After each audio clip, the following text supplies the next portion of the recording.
Syederalun Bupati Kepulauan Meranti Muhammad Adil ditangkap Komisi Pemberantasan Korupsi dalam operasi tangkap tangan di Meranti, Riau pada Kamis 6 April 2023 malam. Selain menangkap Muhammad Adil, tim KPK juga mengamankan beberapa orang lain serta barang bukti. Nama Bupati Kepulauan Meranti Muhammad Adil sempat viral pada November lalu gara-gara mengkritik pegawai Kemenku Republik Indonesia. Saat itu, Bupati Kepulauan Meranti Muhammad Adil memprotes soal dana bagi hasil minyak di Kepulauan Meranti karena uang yang diperoleh tidak sesuai dengan banyaknya minyak yang diambil di wilayah tersebut.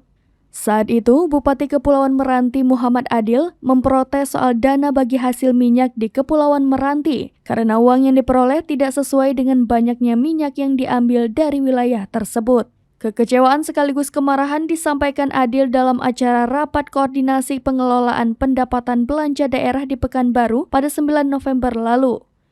Bahkan karena ia merasa emosi, Adil mengatakan pegawai keuangan berisi iblis dan setan karena berupaya menemui pejabat Kemenku untuk membahas soal pembagian DBH itu tidak berhasil.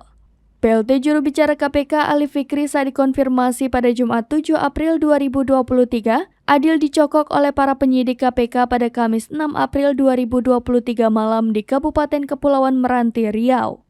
Kabar penangkapan Bupati Kepulauan Meranti mencuat setelah tersebarnya sejumlah foto dan video yang memperlihatkan beberapa ruangan di Pemkab Meranti telah disegel.